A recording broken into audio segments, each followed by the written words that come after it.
Assalamualaikum warahmatullahi wabarakatuh. Kami dari kelompok 10 yang beranggotakan saya sendiri, Reni Dianti, dan teman saya Ajeng, Tony, Rika, Fitria, dan Herlin. Kami di sini akan menjelaskan tentang pajak pertambahan nilai atau PPN dan pajak penjualan atas barang mewah atau PPN-BM.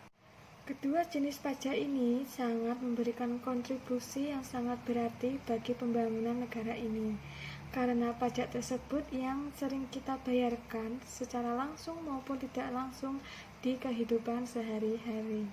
Dasar hukum sudah dijelaskan di Undang-Undang Nomor 8 Tahun 1983 tentang pajak pertambahan nilai atau PPN dan pajak penjualan atas barang mewah atau PPN-BM, sebagaimana telah beberapa kali diubah terakhir dengan Undang-Undang Nomor 42 Tahun 2009.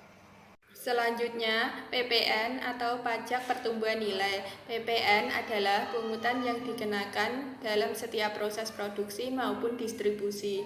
Itulah alasannya kita sering menemukan PPN dalam setiap transaksi sehari-hari. Sebab dalam PPN, pihak yang menanggung beban pajak adalah konsumen akhir atau pembeli.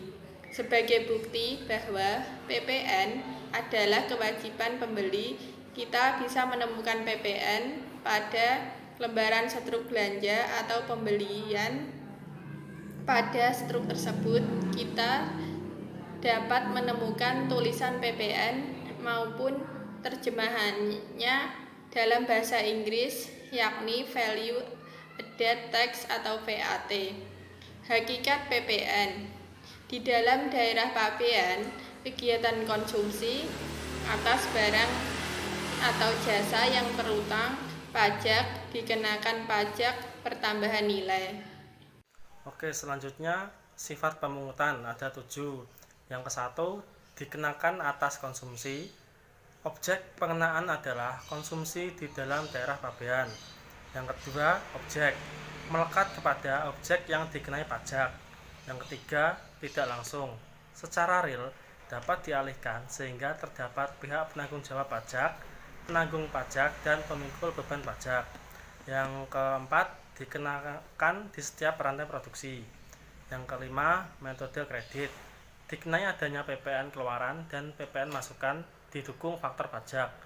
Yang keenam, menghindari pajak berganda atau pajak atas konsumsi tidak akan dikenai pajak. Yang terakhir, netral, tidak mempengaruhi pola konsumsi wajib pajak. Selanjutnya, barang kena pajak atau BKP. Ada 2, yaitu berwujud dan tidak berwujud. Barang BKP berwujud, contohnya yang barang bergerak, barang dagang. Yang barang tidak bergerak, yaitu bangunan. Sedangkan barang tak berwujud, contohnya hak paten, lisensi, atau haki. Selanjutnya, barang atau jasa yang tidak dikenakan PPN. Yang pertama yaitu barang hasil pertambangan atau pengeboran yang langsung diambil dari sumbernya. Yang kedua, barang kebutuhan pokok yang sangat dibutuhkan oleh rakyat. Yang ketiga, makanan dan minuman yang disajikan di hotel, restoran, atau warung dan sejenisnya,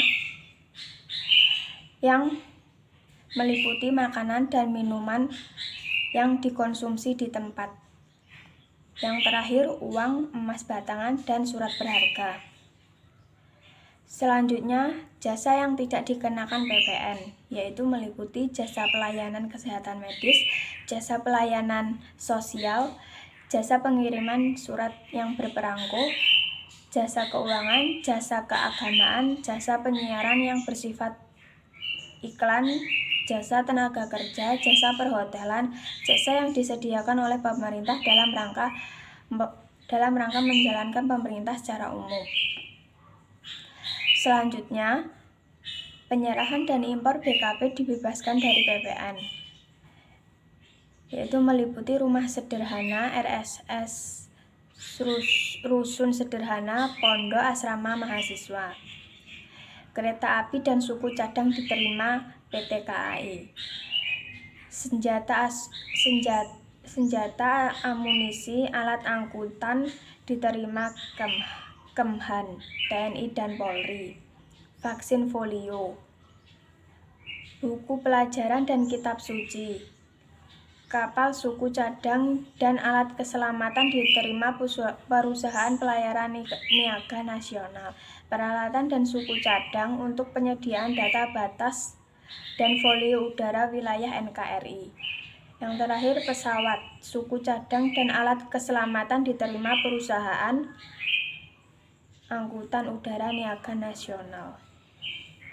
Di sini saya akan membahas tentang tarif pajak pertambahan nilai. Penentuan besaran tarif pajak pertambahan nilai diatur dalam Undang-Undang Nomor 42 Tahun 2009 tentang pajak pertambahan nilai barang dan jasa dan pajak penjualan atas barang mewah. Poin yang pertama, tarif pajak pertambahan nilai 0% berlaku untuk ekspor barang kena pajak berwujud seperti motor, mobil, dan rumah. Lalu ada barang kena pajak tidak berwujud seperti hak atas merek dagang dan ekspor jasa kena pajak. Poin yang kedua, tarif pajak pertambahan nilai 10% berlaku untuk semua produk yang beredar di dalam negeri termasuk di daerah zona ekonomi eksklusif dan landas kontinen yang di dalamnya berlaku undang-undang yang mengatur tentang kepabeanan. Yang ketiga, tarif pajak pertambahan nilai atas barang mewah ditetapkan paling rendah 10% dan paling tinggi 200%.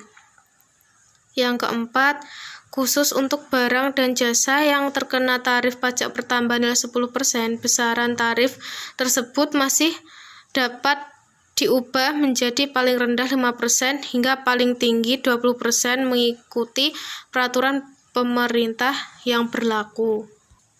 Selanjutnya ada faktur pajak. Pasal 13 ayat 1 Undang-Undang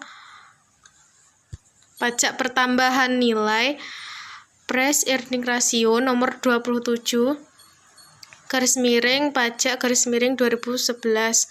Poin pertama, faktur pajak merupakan bukti pemungutan pajak pertambahan nilai yang dibuat oleh pengusaha kena pajak atau Ditjen Bea Cukai. Yang kedua, faktur pajak merupakan bukti administratif yang memungkinkan pengusaha kena pajak melakukan pengkreditan pajak pertambahan nilai masukan. Yang ketiga, faktur dapat berupa bukti transaksi umum yang dipersamakan. Lanjutkan contoh faktur pajak. Untuk faktur pajak, pengusaha kena pajak CV Indah Furniture pada pembeli barang kena pajak atau penerima jasa kena pajak. Bendahara pengeluaran dinas ABCD Pacitan. Nama barang kena pajak yaitu 1 set sofa seharga 4.730.000, harga jual 4.730.000, dikurangi potongan harga strip, dikurangi uang muka strip. Dasar pengenaan pajak 4.300.000, pajak pertambahan nilai sama dengan 10% dikali dasar pengenaan pajak 430.000. Poin berikutnya, saya akan menjelaskan tentang tarif pajak pertambahan nilai dan pajak penjualan atas barang mewah. Tarif pajak pertambahan nilai adalah 10%, diterapkan atas ekspor barang kena pajak berwujud seperti mobil, motor, dan rumah. Ekspor barang kena pajak tidak berwujud seperti hak paten, hak cipta, dan merek dagang, dan ekspor jasa kena pajak. Tarif pajak penjualan atas barang mewah adalah paling rendah 10% dan paling tinggi 200%. Tarif pajak penjualan atas barang mewah atas ekspor barang kena pajak yang tergolong mewah adalah 0%. Poin berikutnya, cara menghitung pajak pertambahan nilai dan pajak penjualan atas barang mewah. pengusaha kena pajak A menjual tunai barang kena pajak dengan harga jual 25 juta rupiah. Pajak pertambahan nilai yang terutang 10% dikali 25 juta sama dengan 2.500.000 rupiah. Pajak pertambahan nilai sebesar 2.500.000 merupakan pajak keluaran yang dipungut oleh pengusaha kena pajak A. Sedangkan pengusaha kena pajak B melakukan penyerahan jasa kena pajak dengan memperoleh penggantian sebesar 20 juta rupiah. Pajak pertambahan nilai yang terutang yang dipungut oleh pengusaha kena pajak B 10% dikali 20 juta sama dengan 2 juta rupiah. Pajak pertambahan nilai sebesar 2 juta tersebut merupakan pajak keluaran yang dipungut oleh pengusaha kena pajak B. Terima kasih. Silahkan jika ada yang bertanya. Assalamualaikum warahmatullahi wabarakatuh.